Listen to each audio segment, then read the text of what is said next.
Okay, welcome back. Episode 17, Unfunded podcast. I love how across this you are, what number we're at. Yeah, I know. I get confused every single week where we're at. I keep up. 17 in. I think, so far so good. We're still here, still kicking, which is good. If we may say so ourselves. Shit. Yeah. 17 weweeks. Wow. Oh my God. In a row. Can we believe it? Well, it wasn't quite in a row, did it? We missed a couple there. We had a couple off. But we're trying to stay consistent. Well, consistency is key, so we need to be on this. For all the viewers. Exactly. Viewers. Yeah. Audience, listeners, what are we? I think we get a lot of listeners because this is what you guys do, right, as triathletes, is you listen to the podcast while you're on your bike training, or you're running or stuff like that, right? Exactly right. Well, I don't listen to myself back, but... You don't? Yeah. No. That's a lie. That's self-indulged. A little bit. I try not to listen either. I just skip ahead. Yeah. But that's why our YouTube, I think the numbers aren't quite as good as our podcast. I actually heard that a lot of people are liking the YouTube just to see us in person. Yeah. Really? Okay, good. They take one look at us. Yeah, they take 1 5-second look and go, that's good. We're good now. But that's all right. No, but seriously, check us out on YouTube, okay? The Unfunded podcast. We're up there. Check us out. It's really cool. Okay, we'll start off how we always do. How's everyone week's going? A little welfare check. Nice. In the podcast room. We'll start with Sarah because she's here. Yep. What's going on? How's the running going? The running's going really well. I am keeping consistent that's key. Yeah, with the 1.5K run, and it's going really well. I think I'm pretty much ready to move up to the next step. So I would say maybe next week I'll move up. And what would it be if I moved up again? Do you reckon 2K, Lockie? Yeah, I was about to say just add another 500. Yeah. Yep. Until we can almost, you can start to make it longer now. Yeah. Running 6Ks. 3 2Kers. Do 3 2Kers. 3 2Kers. Okay, hectic. Yeah. And with 2 minutes walk in between? Mm-hmm. Yeah, that'd be okay, good. cool. If you could do that, that's minute good. 30, yeah. Yeah, all right, sweet. One thing I did notice though, guys, is the 10K run, the Gold Coast 10K. That's for the Southern Cross University, right? Yep. That's the one? Yep. This is probably stupid. This is super dumb of me, actually. But I was I didn't realize that the fee would be so high. How much is it? I actually looked at the 5K the other day. It's $115 to get involved. That's all right. We'll get a sponsor to pay for that. Money. Actually, that's a good idea. If we could get a sponsor to pay for me to go. Wear at a crop top with, I don't know what on a it. crop top. I don't know, like a shirt, running shirt. Hello. Calm down, Leighton. Yeah. You know what I mean? I don't know what. I know what you mean. I'm in a tri-suit, so I can't really speak. That's true. Okay, yeah, okay. So the $115, let's get a sponsor to do it, and then I will do the 10K. Otherwise, I'm not doing it. I can't afford that. We can just make you run that weekend for 10K. Yeah, exactly. Exactly. That's true. Yeah. Now, you did mention that you are wearing a tri-suit. I think we should move on to this very, very quickly because it's super exciting. Sarah's somehow beaten me in the bigs. This is so funny. How did this happen? So last week when we did our Sarah knows picks, nothing about the sport. Nothing. Yeah, that's right. I'm learning a lot as I go along. But I just know the names, right? So I just took a good guess. Who have we mentioned the most? Yeah, exactly. Sandra O'Garan. Yeah, I'll put her in first. That's it. And then what? I got 2 right and you got nothing. Is that what happened? I can't remember. Yeah, you got 2 of the men. Yeah, you got 2 men. you got second and third, Hauser and Berger. Yeah. Okay, so now Leighton's in the tri-suit. I mean, it's probably worth it because I did miss that World Cup as well last week. So I would have had to be in it anyway. Man of my word, and the tri-suit. It's black clean. Last week it was. And it was straight out of Japan. You should get a double punishment. I don't know what it could be, but I have no ideas. Nah, the tri-suit's fine. Yeah, that's fine. Lockie, it's pretty bad. How's Cardiff? It's cold. It's just freezing. That's really it. We're just training heaps. We've got a wedding this week though, actually. That's pretty cool. So that's exciting. Yeah, we've got one of the boys. He's getting married to his beautiful, beautiful fiance. Oh. So yeah, looking forward. We're going out into the Welsh Valley this weekend, so that'll be nice. Get to get all dressed up. A little bit of a different weekend here in Cardiff. So that's fun. A bit of excitement. Yeah, I love a good wedding. Yeah, weddings are cool, and this is like a big big Bayesian Barbados style wedding. So it's like it's basically going for 3 days. It's basically a 3-day party. So Sick. which I will not be. I will not be. I'm here for racing, so I will not be getting involved in the partying. What? My God, live a little. Yeah, maybe a little. Yeah. Yeah, maybe a little bit, but to the viewers, no, I will not be. I'll be sensible and well behaved. Very nice. We're meant to be authentic on the podcast, bro. Just don't lie to the people. Oh yeah, you're right. Fine. Yeah, you're right. I'm getting blacked out.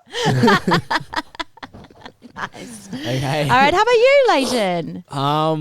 Bit like Lockie, much for muchness. Another week, just kind of getting through it, and then I know came back from Japan, and then I'm going next week to China. So Yeah, how it's exciting. just kind of like a relaxed week. I just took a little bit of time to relax and then get back after it. Yeah. So being able back to into relax, training. that'd be nice. Fuck. Jesus. Someone has to. So, yeah, one of us has to. That's pretty much us, isn't it? Yeah. Oh, did we want to go quickly into what happened in the World Series? What happened? Which was Let's pretty have a cool. quick dive into the World Series. Yeah. I thought it was sick. Yeah. So And there was something that Leighton actually pointed out to me. We were both watching the race, and obviously one of our very special guests, Emma Jeffcoat, she essentially did exactly what we said. Like it gave us the exact reason for why she should be continuing to get picked in the World Series. You know, she was in that breakaway. She was at the front leading the charge. And that was exactly why we said at the start of the year, Emma Jeffcoat should be getting picked in the Australian team to go race these races, is because she's giving us someone something to to cheer cheer for. Yeah. Yeah, we've got an Aussie at the front of the race. You know, obviously by the end, I think she would have rathered a better result. She didn't run too well, but she still was there at the front of the race giving us something. Yeah, exactly right. It was a really good so showing I think- by like a lot of the Aussies there. The boys as well, 2 of them in the breakaway. So it was a day for the breakaway, which was pretty cool, which you don't I think that's really what we see said. too often. Yeah, we kind of looked at the course, said, a bit of a breakaway. But They're sort of starting to come back, I reckon. I think breakaways, it's not just sort of a running race now. Yeah. Like, I think they're actually kind of making it a full triathlon, which is exciting. Like, that's what you want. yeah, especially with we some want. courses like that, which are a bit more technical on the bike, where that group of 10, like it was kind of both 10 in the men and women, I think a bit less in the women, that got away. So that's pretty cool. It was a big weekend exciting. for triathlon. And then you had San Francisco T100. I'm just going to shout out Yella for coming second because he trains with us. So, Yeah. Woo! Yeah, and also Rico Bogan is just a freak. Yeah, monster. Like, what the hell what on the happened? bike? Oh, he man. was just quick on the he bike. was just crazy. Like, held these abnormally high wattage. It was like 390 something watts. Yeah. Oh, Nearly so 400 watts. Yeah. So what's a normal, like what would an average person do in terms of like what would I do on a An bike? average person. What would I do? Maybe like 108, 180, Shit. 200 if you're going hard. Wow. Yeah. I think even for us, like if we're doing a race and we're also doing a lot less like we're not, what do they ride? 80K. 80K? Yeah. Yeah, so we'll do like 40K and we'll probably average 300, 320 depending Yeah. on the race. Yeah, Yeah, right. and he's pumped Wow. out nearly 400 watts for So 2 hours. Yeah. A crazy Just amount of by power himself. in his legs, Yeah, like yeah. right. And then wow. to run to the wind Run to as the wind well. as well. Like yeah. Oh my Very God, yeah. impressive. So he's going Yeah, so hard yeah. on the bike and then he's going And then to he's run to run, win. Which is pretty cool. Yeah. Hectic. So it was actually a big weekend for triathlon and a couple of races. some really cool races to watch out. Yeah. Are we going to get into our guest for today? Ooh. Is he nearby? Is he ready? We can hear the guest eating cereal in the background. Is that what's happening right now? The guest right now is stuffing his face. Yeah. Hey. And now he's looking at me confused. Does he know he's coming on as a guest today? Guest, are you ready? You can start the introduction. Okay, Start- what's the intro? Start the intro. Okay, who's Okay. got that? So our guest today, he's a 2-time Commonwealth Games competitor. He's a proud Jerseyman. A Jerseyman. Yeah. Very proud. From the Channel Islands in Jersey. Oh. Yeah. So a little small island. Is that American? American. No, New Jersey? British, No. In the UK. Yep, Oh, the duh, UK. like you're in Cardiff. Yeah. Okay, Yep. that makes a lot of sense. Yep. 2 Commonwealth Games. He raced in, I believe, the first ever series of Super League, which is pretty cool. So he's an OG of the sport. It is none other than the man, the myth, the legend, Ollie Turner. Here we are. Give him a round of applause. Ollie. Here he is. Hey, he doesn't even know what we're saying. He needs an earphone. Hi, mate. Lockie, can you hold the Hi mic? guys. Get that microphone over there. What are you doing? Come on. Should have planned for this. Well. He didn't And hear he's any also of that Lockie's intro either. caretaker while Lockie's in Cardiff. He's Lockie's caretaker. In what way? That's a stretch. That is a stretch. Oh, there's a few things going on here. There's chauffeur, acting parent. Just not. Confidant. What else have we got? Just a bit of everything, You're really. just my friend. Oh, okay. Get close to the mic, both of you. Can you almost like your lips are about to touch it? Get closer. Like a beatbox. Not our lips. Yeah. I actually had a microphone, but this one seems a bit better, to be fair. Does Yeah. it? Wow. But I don't know if it would connect. Your anyway, microphone so must we'll be just deal with this shit. one. Like, can you not? No, we Nah, can you're hear good. you You're good, good. yeah. You're good, Ollie. Lockie, not so much. We'll do this. Yeah. You'll be fine. Perfect. You'll be Yeah. fine. Ollie knows how to run the show. That's it. Oh, I can't believe it's taking you guys 12 weeks to get me on, but it's all good. Well, we're 17. waiting for you, for Lockie to be in Cardiff with you. That's it. I feel like I'm probably most loyal member of, well, not member, but the listener. I've been listening since day one. You think I've been Every Friday, I'm refreshing my phone, waiting for the pod to come out. really? Do you think you're our biggest fan, Ollie? Is that what's up? I reckon so. Maybe from the start. And then you guys love got that. loads of listeners now, so Yeah, Oh, Ollie good job. sends in what he sees online. He's I would say he's one of our little sources as well. Would you say Ooh. that? Oh, whoa. Deep throat. Shut up.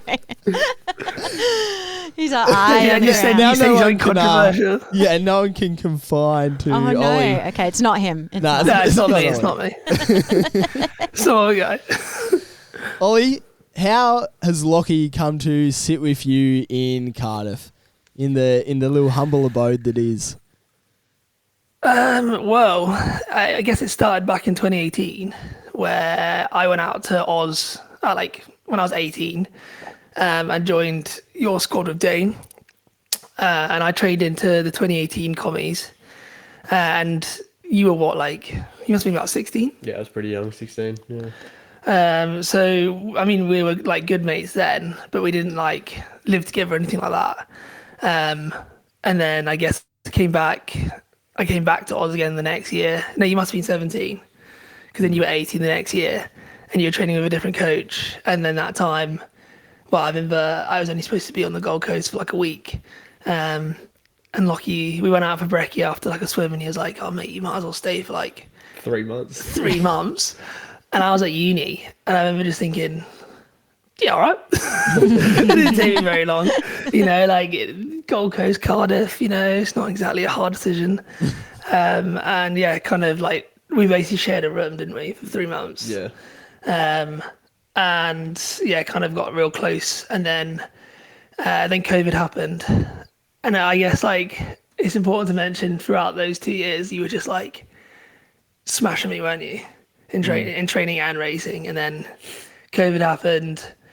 And then I got I was training in this squad in Cardiff, which Lockie now trains in, and you came over to Europe, and I remember just actually smashing you, and then being what's going on? What's he been up to? And then obviously you were in between not having a coach. I think you were actually self-coached Yeah, at that I time. was self-coached in 2022. And then I was like, well, why don't you just join my coach? We have a good centre, with a good group of lads. And then you came to Cardiff that summer. You're like, well, we'll just get a flight. I had nowhere to stay. Yeah, so then a couple of hours, I'll come Yeah. over.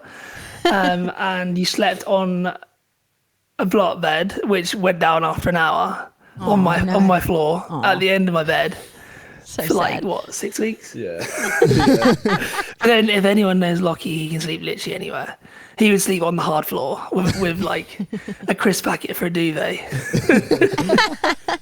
So I guess that's kind of how it unfolded. that's the No idea. bromance. So what you lucky you just weren't training properly. That was essentially the reason that you just got Yeah, well, shit. I think like we said, through COVID, we obviously had very different COVIDs. For everyone over here, it was basically like a 2 to 3 year training camp, where for us we let our hair down a little bit in that Right. 2 to 3 years and probably partied a little bit more than we should have. Yeah. I mean, it depends where you were, because I went back home and I live on a little island, so it's super easy for us to just get back to normal. So Yeah. I could train normally. There was no restrictions after like a month or so. Whereas, you guys have got more people to control. Yeah, Yeah. I wouldn't have thought about that. Like, yeah, interesting. Going back to the little island of Jersey, Yep. how did you get into triathlon? Like, where did it start and spark the interest? Because I feel as if you're, as we said last podcast, you had a little cameo. You just love it. Yeah, so I mean, growing up, I did every sport at school, and in the UK, that's like your classics, like football or soccer, as you guys call it, rugby, union, cricket, rounders, like everything. And I couldn't swim when I started triathlon. So I started when I was 9 years old. And when I started triathlon, I was just rubbish. Like I said, I couldn't swim. I had to learn to swim to start with. And I kind of came from like a mountain biking / running background, if anything. And then over the years, like developed the swim, like joined a swim squad, which obviously like will naturally take your swimming like on. And then I grew up, and when I got to about year 9, which is about 14, they make you play with like the year 10s and 11s, and I hadn't hit puberty yet. So just getting absolutely mullered. And my dad was like, "Mate, are you sure you want to do this? Because like he's got a beard, and like you look like 12." So I then like decided at that point I need to like focus on one sport. And I was like really into my cycling and my triathlon. My cycling coach at the time was like, you need to choose a sport, and I didn't like being told what to do because I didn't want to make a choice. So I was like, screw him, I'm just gonna do triathlon. Like if he's gonna push me in something, I'm gonna do triathlon. And then from there it kind of just snowballed. But it was never really like, I never really saw it as like something I could do professionally. It was just like a bit of fun, really. And like as a youth and a junior, I was never really at the front on like a domestic standpoint. Then like our domestic, like I'm sure I know Lockie's mentioned in the past, the domestic like scene in the UK is like stacked. Like there's loads of guys because of the Brownlees from 2012. Like there's just so many triathletes in the UK. So I was never really there. And then I don't know whether it was just because I just wasn't training enough, or I just simply wasn't good enough, but I was never near the front. And I guess when I actually grew at about 17, 18, I started to actually get some results, and I was like so glad that I stuck with it, because I was just getting like top 20s, top 30s in like the domestic scene. And then all of a sudden one year I'm just coming like top 10 and getting near the podium, and then getting on the podium, and you're like, thank God I didn't like sack it off. I don't know whether it was like I said, if it was a training thing or a lack of training or just not being good enough, but it kind of snowballed, and before we know it, I guess just kind of fell into it, and all of a sudden racing professionally. And yeah, and I obviously love it. I obviously love the training, I love the social aspect, and I love the racing. So I think ultimately it's like the same as Lockie, apart from I like the training a little bit more. Yeah. That would make a definitely massive did difference, of course. So, how old were you when you got the call up for the Commonwealth Games? Because would you say that's probably your biggest moment in your career, your 2 Commonwealth Games? Or do you have another kind of point that's bigger? Funny, really, because I guess like the first 2018 commies was like, I was pretty much just an age grouper, to be completely honest. Like the amount I was training was like, when I look back on my training into the Commonwealth Games, because I still have it all recorded in Training Peaks, it's like laughable, the little amount I was doing and the quality I was doing. But like leading into 2018, from about 2 or 3 years out, I was like, that's really what I want to do. And they set like selection policies which were not easy, but not like equivalent to Team England or Team Australia. But like obviously realistic, because I did manage to hit them, but they were so far away from where I was at the moment that it kind of set me like this target that, you know, I really wanted to do it, and it was my whole motivation. So when I qualified, I was like, oh, this is like mega, and I wanted to get over to Oz because like I just had this like, I don't know, weird attraction to Australia. Yeah, this weird attraction Bit of to Australia. sunshine. Yeah. It was like similar to home, but just like way warmer and like way bigger. Way bigger, way warmer. And like I was like, okay, I want to get way better. I want to get over there like ASAP. And then kind of like in hindsight, knowing what I know now, I literally changed absolutely everything 2 months before the biggest race of my life at that time. So I had a new coach, new squad, new environment. I was just turned 18. I couldn't cook. And I could not look after myself. Didn't even know how to turn a dishwasher or a washing machine on. Still learning how to do that. Still learning how to do that. And I kind of came over and like all of the hard work that I kind of put in, I kind of unfolded really, because I just like, all of a sudden I was having to do everything for the first time. And yeah, I kind of went into the games and it was a bit like, well, I mean, the games itself were amazing, but the actual performance was like so sub-average. And kind of that was like the changing point for me. Like the rest of that season, I was like, nah, like you're good enough to be at this level. You just need to execute your training better. And it kind of snowballed after that, I guess. Nice.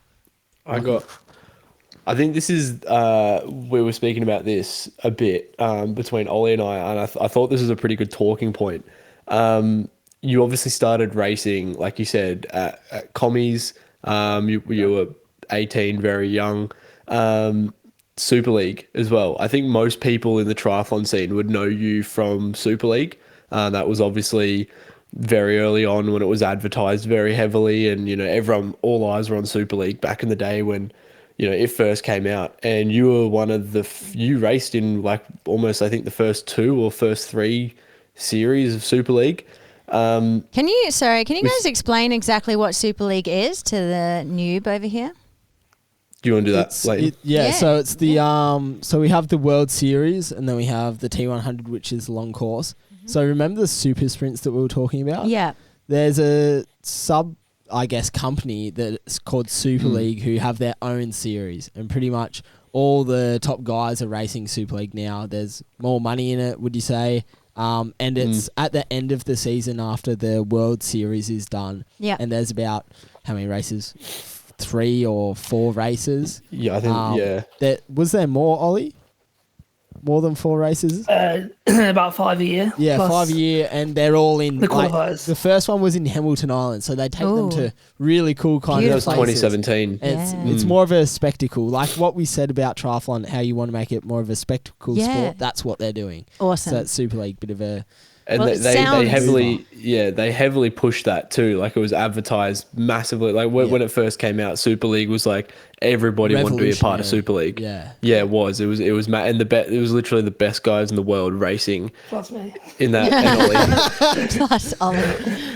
But I think that's sort of what we want to come across. Like it's almost like you started racing from 2018. You raced Super League in 2018. Yeah, so you raced Super League in 2018, Commonwealth Games in 2018. So you raced like 2 of the biggest races on the calendar and some of the biggest series.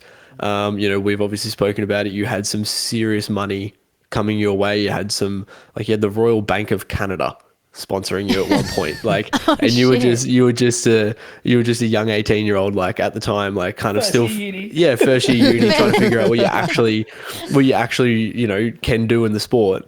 How did that sort of, there definitely would have been pressure there. How did that pressure, sort of set you up, or in a positive or negative way? Like, how do you think sort of jumping into the highest level of the sport so young, so early? Yeah, how did that sort of set you up? Because most people have a bit of a development run into it, but it was almost like a flashbang. You were there. Yeah, meteoric rise. Yeah, it's funny because after 2018, I had this like this lull of just like, what's next? Because like for me, that's probably the biggest thing. And I was like, well, what am I going to do next? And I was, like I said, I was starting university that September. So I was moving from Jersey for the first time ever, outside of like doing a couple of months in Australia first. And I remember my coach at the time was like, well, why don't you go do a couple of the Super League qualifiers, because there's one in Jersey at the end of the year, and there's an opportunity that maybe you'll be able to race like the pros. I wasn't even a pro at the time. And I was like, okay, I'll go to Poznan, which is in Poland. It was the first qualifier, top 5 go through. There was like 20 guys on the start line. And like these are like WTS, like top level pros. I'm thinking, I was just happy to be there. Like I was like, this is mega. They paid for my hotel. How amazing. Well, I'm just there for free. Oh, shit. And I was like, this is so sick. And then I got down to the start line and I was like completely like, I guess I wasn't even nervous, because I was like, oh, I'm not going to be anywhere near the front. Like these are the top guys in the world, because I've got like my strengths in triathlon lay on the swim and the bike, particularly on the bikes, like technical aspect, and Super League is mega technical. So I had a decent swim, came out of the front, and then I rode to the front. And I think no one expected anything. And then all of a sudden I'm at the front racing the front guys. And overall I came sixth. And one of the owners, Chris McCormack, after the race said, mate, like, you can qualify for this series. Like, you can be like a jerseyman in this series. And they had one more qualifier. It was in Canada. And he actually paid for my full trip, because I ran out of money, because I had a little racing budget from a sponsor in Jersey, and I completely ran out. And actually together they came together and paid for the trip, and we got out there, and the race got cancelled because of forest fires. So they decided that we were going to send all of the qualifiers to Jersey. So there was like 2 races going on in one race, and I was like obviously absolutely buzzing to be racing against the top guys in Jersey on home soil, but also trying to qualify for the series. And it was top 5 that go through again within like the qualifying lads, and I came 3rd out of those boys. So I qualified and got my first contract. I mean, I didn't even know a contract existed. Signing a piece of paper was like foreign to me. And then that kind of like set up the whole series. And I went from being at this point 19 after the race we went to the corporate dinner at this hotel in Jersey, and my mum and dad were there. And I had I didn't have them personally, but my parents were given like 7 or 8 business cards. And then the next day I had like people ringing the local bike shop trying to get like my email because they wanted to sponsor me, like a bike brand in the UK wanted to sponsor me, because they'd see me riding around on TV on their bike. And I'm like, as a 19-year-old, you're like, this is amazing. Like, this is so good. I got all these people wanting to sponsor me. And like, no manager, no experience around me regarding like support on that kind of level of sponsorship. So just snapped up like what I thought was good deals. And they were very good deals, don't get me wrong. I got sponsored by the Royal Bank of Canada, which me and Lockie were saying yesterday is wild. Like the Royal Bank of Canada, that's crazy. They sponsor like golf events and stuff. It's like getting sponsored by Commonwealth Bank. That's so cool. Yeah, they're sponsoring me. That is crazy. And like, I guess like the rise to like racing at the top level was like so quick, and like I didn't even get a chance to like even think about it. And at that same point, I then moved from home for the first time. And I was living on university campus with like so many people I didn't know. Well, no one, I didn't know anyone. Joining a new squad of a new coach. Yeah, it's the rise of like everything was like completely overwhelming. But I kind of like I don't think I even like thought about it once. I was just like, right, well, I came off the back of, so I did 3 Super League races, Jersey, Malta, and Mallorca. So at the same point I'd gone through a freshers week, which I think I went out once and I only drank like a small amount.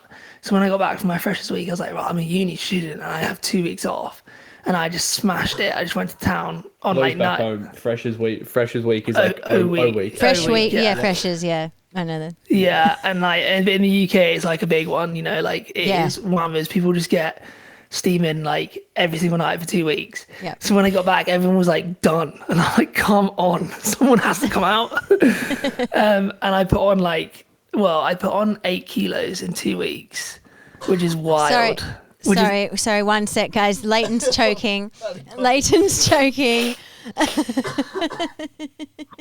having a fit. You poor thing. You're right. Do you need some water? Yeah, I'm right. You good? I'm right. I'm back. Okay. One We're more big good. cough. 1 drink and 1 more big cough. Okay. Okay, so a little intermission. sorry, Ollie. Can you say that was wild again? Yeah, I was just saying, like, it was, no one wanted to go out because everyone had, like, just been on it for, like, 2 weeks straight. And I was, like, I had to, like, motivate my mates. We did end up going out heaps, but I was racing the Super League final in Feb. But for Europeans, we don't race in the winter. Like our season is like we spend the winter just training. Opposite. Whereas, like, the Aussies, they have such long seasons, or they have to like kind of like periodize their training to like peak for like the European summer, because that's when the main season is like for triathlon. So I had to change everything, and I remember I left Cardiff, and there was like there's about 12 inches of snow on the ground. Like, it was like, and I was going to Singapore, which was like 35 degrees, and I remember doing the swim recce. And I know Tyler, Mr. Chuck, won't mind me saying, but I got out of the water and he's like, mate, because he knew I was first year uni student. He's like, oh, I see you've done the freshman 50. And I'm thinking, what's a freshman 50? I was thinking, like, well, like, my head just went to like, just something horrible. I was thinking, 50 girls? What? No way. 50 pounds. Yeah. I put 50 pounds on. That's it. We had that as well. They call it the fresher 5, as in 5 kilos. The 5 kilos that you put on the first year of uni. I was like, the first time ever I actually looked down, I was like, oh, I didn't even realize weight mattered in this game. Because I was always been this like skinny like kid that's just eating my mum's like couscous and stuff, you know? Like, there's no like, I wasn't eating like dairy dunkers and drinking beers. I was like living at home, eating clean food, and I guess that's kind of like that kind of led on to like the following series, like then trying to get myself into like actual race shape and thinking about all these things that I never really thought about. And I guess it was too premature. I was too immature as an athlete and as a person to really be like ready to compete at that level. And I did definitely improve throughout the series. Like, I went from literally being like drop kicked every race to like actually being like competitive towards the middle to back end, whereas I wasn't even anywhere to be seen initially. So the improvements were there, but then COVID happened, and the race series like stopped because of COVID. Then when it started back up, they had like reshuffled their brand and changed a lot of things, and only the top 5 athletes of the series were offered contracts coming back, so everyone always had to requalify. And initially I had managed to requalify, but post-COVID there was this like, as Lockie mentioned, there's this boom in Europe where everyone was just flying, and I just wasn't good enough. Simply wasn't good enough to qualify, and the teams didn't want me in the race because obviously they want their best athletes, because it turned into like almost like a franchise team event. And obviously the teams weren't going to pick me because I wasn't quick enough to be in the team.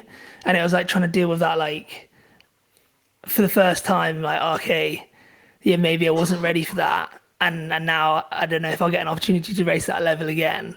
And I've always had this like mindset that I want to race the best athletes on the biggest stage, and trying to deal with like 2 years or 3 years of being like, I don't know if I'm going to get back to that level, because it's like there's obviously that level across loads of different like franchises, or whether it be World Triathlon, Ironman, whatever it might be. It's like you obviously want to be racing the best, and like I guess for a few years it was like trying to realize, okay, well, why aren't I good enough to be there? Like, what do I need to change? How do I need to improve? For me, it's always been the run, and we've been dabbling with loads of things, but it's like, I guess it's trying to like never lose faith that you're not good enough, and you never will be. It's, I'm not good enough right now. What can I do in training to be good enough? And I think once you lose, I was saying to Lockie yesterday, once you lose that like that like spark of like not believing that you'll never be good enough, or I guess it's always having the belief that you will be there one day if you do the right training, you train smart enough, you train hard enough. Yeah. But if you lose that, then you've lost your spark, and I think maybe it's time to like look to do something else. But at the moment, that fire is still burning, and we're still trying to get back to some top level racing. I love it. Well, you said that you like training, right? Or you love training. Has that been, have you always loved training, or, you know, as time's gone on, it's gotten better? No, I've always loved training. I am very social. Like I love talking to people. Lockie rolling his eyes right He now. hasn't got a word in. Yeah, he doesn't always enjoy it. The quietest Lockie's ever been. We've got someone to match. There's actually times where Ollie comes home and all he wants to do is talk. I'm like, mate, shut up. Yeah. Like, the last thing I want. I'm tired. Yeah, I think you mentioned Ollie, I think, once, and you were saying like when you get that pre-game head on and everyone's like in the back room just like getting ready, and Ollie tries to talk to you and you're like, fuck off. He's like, leave me alone. Yeah. I feel like I've lived with you long enough to know now when you're not in a talking mood. Yeah. But yeah, I guess it's always been like, it's something I've enjoyed. And obviously you get those days where like you just don't want to do it because you're tired and whatnot. But I think I've got this like non-negotiable in my head that like, unless you're in an absolute hole, you can do something. Like something's always better than nothing. So if you've got like a hard session and obviously you need a good team around you, because sometimes doing more isn't always better. But for me, it was like I just enjoyed being there. I enjoyed being around my mates. I enjoyed the travel, meeting new people, and yeah, just everything that kind of surrounds like racing and training. I just love it. I don't really think I can like summarize it much better than that. It's just like I don't know what I wouldn't choose to do anything else. Do you ever like train alone, or you're always training in a group? I do train alone sometimes. Do you enjoy in that? My own head with my own thoughts. No, I do enjoy it because I think we're spending so much time with each other. So like obviously when Lockie's here, we're living and training together, which is intense because we're training like between 25 and 30 hours a week, back-to-back weeks, and then living with each other. And you have to like, that's not easy to do with anyone. So you have to really pick the right people with, if you're going to, which is what it is most of the time in the UK. And I'm sure in Oz, you guys house share to make it cheaper. And more often than not, that's with training partners. And it's not easy to do that, especially when you're tired and the other person or the other people are tired in the house. It's not easy. So sometimes going out for a solo ride or a solo run can be like really refreshing. And I just love chucking my headphones in and like, just, having those endorphins flow. And it is fun, but all the time I might not enjoy it as much. But yes, it always comes back down to the non-negotiables and like having to just get the work done, because if without doing the work, you're not going to get the results. And ultimately that's the most enjoyable thing. Yeah. What is you and Lockie's biggest little rift at home? Yeah, have you guys been? Go on. I was any there arguments? a fly on the wall for about a month when I came over and stayed with story. Little tips in the orphan house. We bestie don't fight much, but there has been, a couple. Even when you think about how dumb they are. Yeah. They're so dumb. You guys are like a little couple. They're so funny. There was like, I'll just tell you the funniest one. Yeah. And this is like fully on me. So, me and my girlfriend Georgia, we were looking to buy a house. We found this like house online. We've been to look at it. Like Lockie'd come with us to look at it. And this is the one we're in right now. And we were like absolutely frothing with it. Like it was perfect. It's exactly what we wanted. But it was like, it'd come onto the market and like these houses got on and off the market within a week. And we were the first ones to look at it. We'd put it in the offer straight away. And the estate agent had called me and they were like, oh yeah, like the owners have accepted your offer. Like you guys can have the house if you want it. And I was frothing. And Lockie was downstairs And at this point, we lived in this like 3-bedroom house, and we were like absolutely sprinting down the stairs. And I got to the bottom, and I could see he had both his headphones on, and he's like on his laptop. I don't know if you were watching something or like you were like concentrating on whatever you were doing. And I don't know what came over me, but I kind of ran towards him, and then just went like in his face. But there was nothing. It was just a scream. He just screamed. I was like, ah! And he just like kind of like went back on his chair, and then when you see like a look in someone's face, like he's gonna kill me. Like I actually thought he's gonna kill. Like the anger in his face, like his eyes were like nearly popped out of his head, and I was like, oh my god, I'm dead. So I naturally just started running. So I was like, he's gonna kill me, and I think I was going for like it was proper throwback to my childhood days when I used to like annoy my sister and like lock myself in the toilet. So I started legging it towards the toilet, slash the front door. And he's quick, man. And he got up real quick, and like he like caught me before I could even open the door. So I was then trapped in the corner. Oh God. And he just picked me up, and I was like, he didn't even see me. He didn't even know what was going on. He was in that much red, and I was like, calm down. It was the first time I don't think I'd ever thought I'd have my mate like by the throat, pinned up against the door. Like I was just so angry that he scared me. That I didn't. Yeah, I just forgot it was Ollie. And when you think about it, you just think. When you think about that, you just think that's so dumb. Like I don't know what came over me to like just scream in his face, but I mean, don't get me wrong, I'd do it again in a heartbeat. It was so That's hilarious. Yeah, my biggest thing is jump scares. I hate jump scares, and it just like I've got that like fight or flight reaction where I just want to just kill that person. You're in fight. You're in fight for sure. He's gonna kill me. That's hilarious. That's probably like the closest we've had to having a scrap, but I wouldn't say we've. I mean, when you live with each other, like there's always gonna be things that you're gonna do that are gonna annoy each other. But as long as you just have like good communication and a good conversation, yes, I love that. You'll be fine. Communication. You guys are so cute. Yeah, we've got good communication. Nice. And no jump scares. Hoogity boogity. Yeah, no, I won't do that. I won't do that again. I would. Never again. I definitely am going to start jump scaring you now, Lockie. I just fighting the urge to do it now. You've just He's just zoned in. Lockie's so zoned in, like listening. And then now I'm on edge. Now I'm thinking about I don't want to get throttled. You've just fucked up, Lockie, I reckon, because now that you've told me, and I know that Lockie doesn't like jump scares, we are going to have to incorporate this into the podcast. Your mission now is to get a video of a jump scare of Lockie. What, him punching me in the face? No. Yes. And it'll go on the Unfunded. Definitely, most definitely. That'd be so worth it. It would be. Yeah. It would be. You'll do that. He looks on edge now. That's fine. No, yeah. He's looking over his shoulder. Obviously, there was another thing that was pretty dramatic at the start of the year. As a mate, this is actually pretty scary for me as well. You gave me a phone call. I think it was around like March time.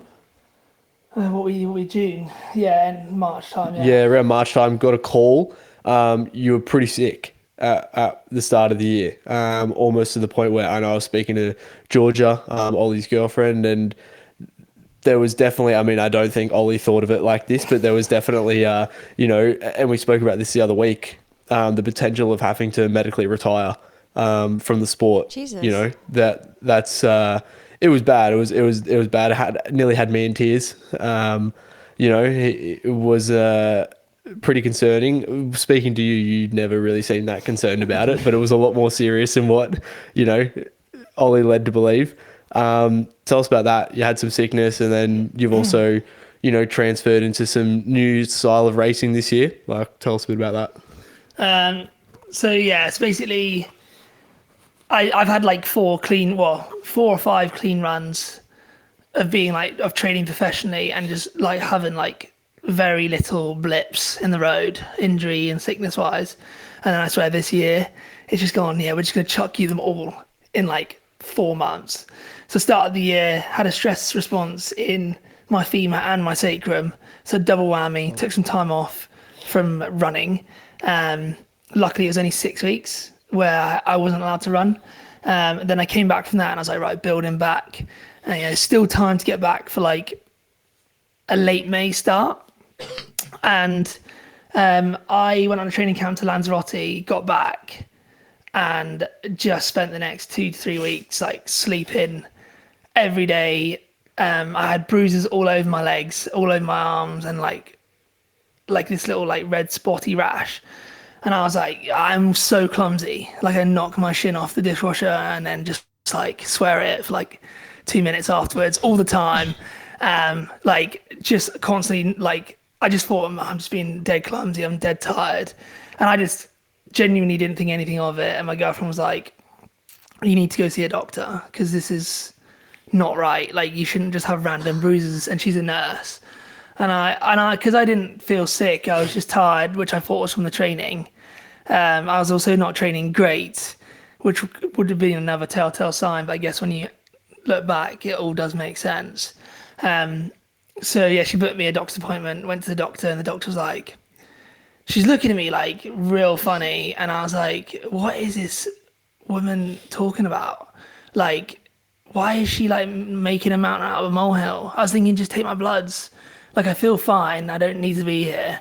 And then I got a call later on that day, and they're like, yeah, like the bloods have come back from the lab, and like you basically need to come in now because your blood platelets are like very, very low. So for context, your platelets need to be between 150 and 450, and I was 13.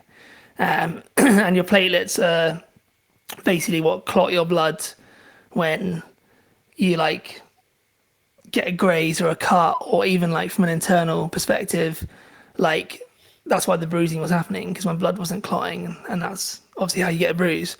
So I was like, well, like she's like, let me call the consultant. And in the end, they decided that because it was like 8 p.m. at night, I didn't need to come into the hospital that night. Like I could have my sleep in my own bed, come in first thing in the morning. And they were like, I remember before we went into hospital, like reading up on like low platelets, and they kind of like said, look, we think you might have this condition called ITP, or not that anyone's gonna remember this, immune thrombocytopenia.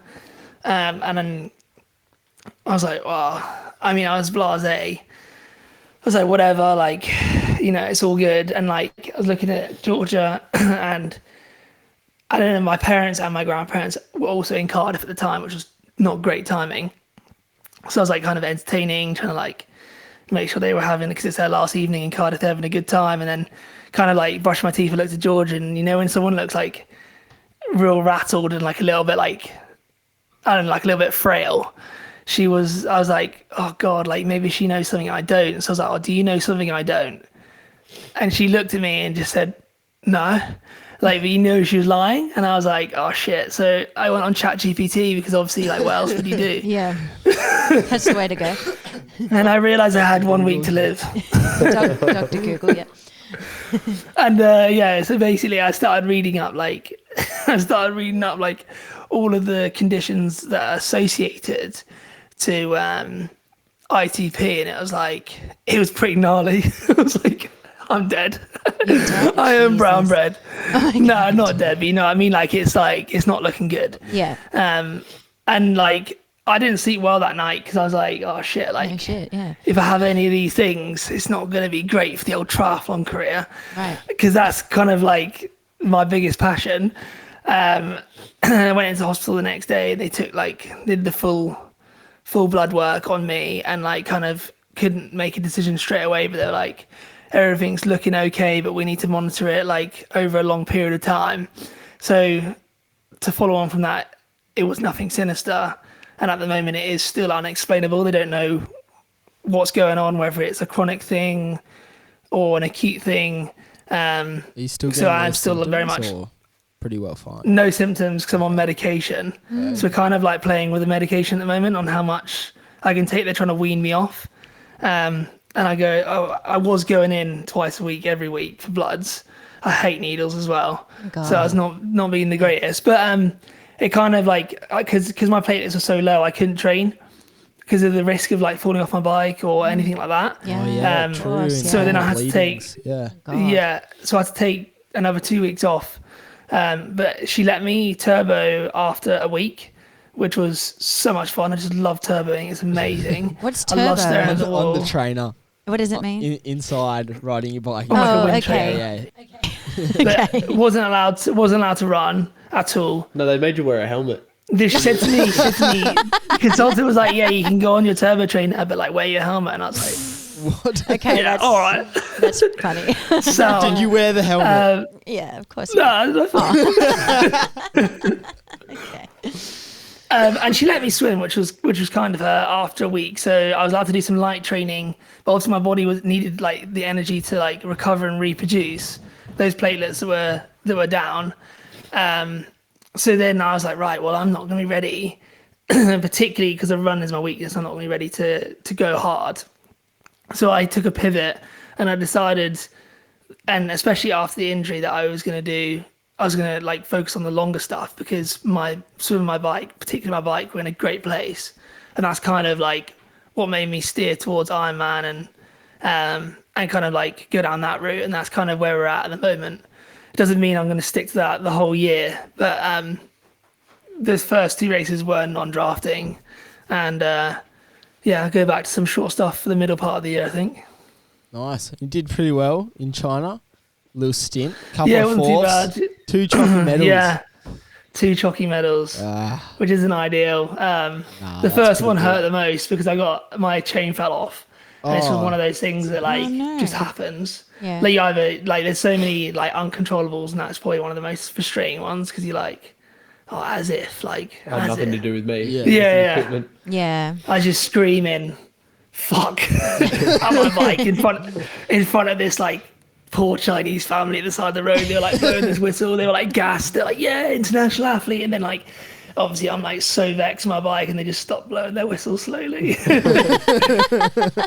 But yeah, it was good. It was nice to race and like be at the front of the race again, and just be back enjoying it. And mate, I'm just grateful just to be doing something, because there was a chance that, it would all just stopped all of a sudden. So I guess it gave me like a sense of gratitude just to be able to like, just to be here, You call it, Nice. what did you call it? A chalky medal? Yeah, Chalky? Yeah, chocolate medal. medal. Why? I Is don't that know. 4th place? Yeah, 4th. Yeah. Okay. They say chocolate medal. There's no reason behind it. It's just don't know. because it's Yeah, not. I don't It's know. nowhere near as good Just as. one of those I don't know why sayings. they say that. It's nowhere near as good as bronze. Yeah. Yeah. Some of the boys over there would be like, what's a chalky medal? That's pretty universal though, isn't I've it? not You knew a ever chalky medal? heard that. Yeah. Yeah. Yeah, Or is it because it like chalky I mean, milk? before you wouldn't say chalky because, like Aussies love to shorten things. yeah. That's why you not called it like a choco medal or something. Chucking over on the back of it. Fingo, Fingo said it. Oh, Thingo at the servo. Just having a sambo in the arvo. Cool. Good chats. Is that about it? Anything vibes. else? Yeah. Ollie? I think so, yeah. Yeah, we'll probably have to. Wrap it Boost. up and get Yeah, that's what I was Yeah. thinking because you guys got to go to training, don't you? Yeah. No predictions today, no races this weekend, is it? Oh, yeah. Did I tell you Sarah out predicted late? I know, Leighton, you're looking good in that Yeah, try. I know. How did that happen? Wait, do you Leighton, reckon can you take a stand so people can see your Royal Bank of see your Canada, I chipolata? have a spot right for you just here. Oh, there. you got sock down there. He's got sock down there. Did you actually? You might have. Oh, maybe. Just the anklets. Yeah, he's The got anklets. Oh, cool. No, as I said, Leighton, man, why are you blushing? You got red real quick. He's been red. He's been red or show because Yeah, I know. he's been choking on his own spit for the last half Yeah, an I know. hour. You're right. it's rough. It's rough out here. The amount of edits I'm going to have to do is wild, Yeah. guys. It's absolutely That's right. wild. I've put producer Sarah to work today. Shit. It's just like, we'll be fine. I've got a We'll be plan. fine. Everything's going to be You great. can mute me out. I will mute Yeah. you entirely. There'll be no Leighton. Sick. Very good. Thanks for coming on, Ollie. Yeah. You're our third guest. Thank you. Yeah. Thank you for having me. You'll be bestowed an Unfunded follow on the Instagram. Come on. Yeah. He's not Hang getting on. it. You're not following me. No, we don't follow you. What? You're taking the piss right now. No, we will. We will now. We will now. I'll do it now. We And only he's- Oh, is that how it works? We follow guests and potential sponsors. Big up. Respect that. That's it. That's exactly it. All right. Am I doing Okay, that's fair enough. Am I doing a sign off? Is that Yeah. what's going on? Ollie, Go, plug sign your us off. stuff as Oh well. yeah. Ollie, where can we find you? Yeah. I just Instagram would be great. Ollie_Turner 98. Oh yeah. Nice. Oh, I have seen you around the traps. I've seen you commenting. Yeah, on I some comment stuff. sometimes, you I know. love it. Big fan. Keep it up. Big fan. we need it. Okay. Well, if you want to check us out on our Instagram and comment along with Ollie, our Instagram is The Unfunded Pod. Our TikTok is The Unfunded Pod as well. Our email is theunfundedpodcast@gmail.com. Hit us up. If you want to sponsor us, please do. We need your money. Please. Yeah. All right. Just here. The Royal Bank of Canada. I don't think that's going to happen, but yeah. All right. Dreamers can dream. We sure can. All right. Bye. Bye. Bye.